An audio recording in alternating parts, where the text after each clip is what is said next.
In the whole Quran, the mentioning of the sound heart, al-qalb al-salim, was only mentioned twice. And amazingly, both times were in reference to the same man, Prophet Ibrahim alayhi salam. The first appearance was in Surah As-Safat, where Allah subhanahu wa ta'ala said, وَإِنَّ مِن شِيعَتِهِ لَإِبْرَاهِيمَ إِذْ جَاءَ رَبَّهُ بِقَلْبٍ سَلِيمٍ. And among those who followed his way, meaning the way of Prophet Lut, was Ibrahim. What about him? Allah said, when he came to his Lord with a sound heart, qalbun salim. The second appearance is in Surah Ash-Shu'ara, chapter of the poets, where Allah Almighty said that Prophet Ibrahim alayhi salam said in a dua that he made to his Lord, وَلَا تُخْزِنِي يَوْمَ يُبْعَثُونَ يَوْمَ لَا يَنْفَعُ مَالٌ وَلَا بَنُونَ إِلَّا مَنْ أَتَى اللَّهَ بِقَلْبٍ سَلِيمٍ. He said, and do not disgrace me on the day of resurrection, the day when wealth and sons will not benefit man except he who comes to Allah with a sound heart. Now, the season of Hajj has the unmissable signature of Prophet Ibrahim all over it, from beginning till the end. And Ibrahim was a man who possessed a sound heart, which is perhaps an indication of what we should be prioritizing during this season of Hajj, to also search for that sound heart once and for all. After all, nothing will matter in the court of Allah on the day of reckoning as much as the condition of your heart will. Also, if news was given to you or to me that one of the arteries of our hearts is now blocked, the concern of treating it would occupy our minds and will consume us in an obsessive fashion till we find its cure or till we die in its pursuit.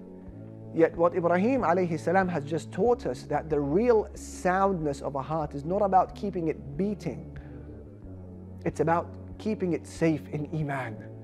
So again, we ask the question, what is the nature of this sound heart that we simply cannot do without? Listen to the statements of our predecessors. Mujahid, he said that the sound heart is الذي لا شك فيه, the heart that has no doubt within it. Qatada, he said the sound heart is السليم من الشرك, the heart that has no trace of disbelief within it. Al-Dhahhak, he said the sound heart is هو الخالص, the heart that is sincere and pure. Abu Uthman al-Naysaburi, he said the sound heart is القلب الخالي من البدعة المطمئن إلى السنة, the heart that is empty from innovations and it has found rest in the prophetic way, the Sunnah. Then Imam Ibn al-Qayyim, he took all of these meanings and he strung them together in this beautiful sentence. He said that وَلَا تَتِمُّ لَهُ سَلَامَتُهُ مُطْلَقًا حَتَّى يَسْلَمَ مِنْ خَمْسَةِ أَشْيَاء. The heart cannot attain that status of being sound till it is spared of 5 things. Number 1, مِنْ شِرْكٍ يُنَاقِضُ التَّوْحِيدِ, till it is spared of disbelief which contradicts Tawheed, the oneness of Allah. Number 2, وَبِدْعَةٍ تُخَالِفُ السُّنَّةِ, and from innovations which contradict the Sunnah. Number 3, وَشَهْوَةٍ تُخَالِفُ الْأَمْرَ, and to be safe from temptations which contradicts the obligations. وَغَفْلَةٍ تُنَاقِضُ الذِّكْرَ, and to be safe and spared of heedlessness which contradicts the remembrance of Allah. And the 5th and final one, وَهَوًا يُنَاقِضُ التَّجْرِيدَ وَالْإِخْلَاص, and to be spared of a desire, an inner subtle desire which contradicts sincerity. If you want a summary, in short, bringing in all of these different expressions together, we can simply say that the sound heart is that heart which is entirely for Allah. It has no room for disbelief, no space for innovations. It has no urge to show off or be praised or thanked by people. It is not a heart that is permanently rocked by doubts.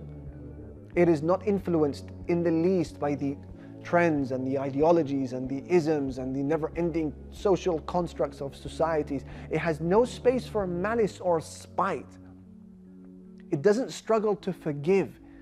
It has no desire to compete for worldly, dunyawi matters. It doesn't envy people for goodness which Allah has bestowed upon them. It has no space for fallouts with another Muslim, because this heart is fundamentally sound. The same way that your heart was created in a sound state, you are expected to return this loan in a similar state of soundness. So every evening, here is a suggestion. Before you go to sleep, recall all of your sins for that day that linger between you and Allah. Then one by one, trace them down, isolate them, ask Allah to forgive them, and plan an escape strategy. Then shift your attention to people. Think about the people who've upset you or you may have upset. Pardon them, one after the other. Do this every night and you will be on a steady path towards a sound heart by Allah's permission.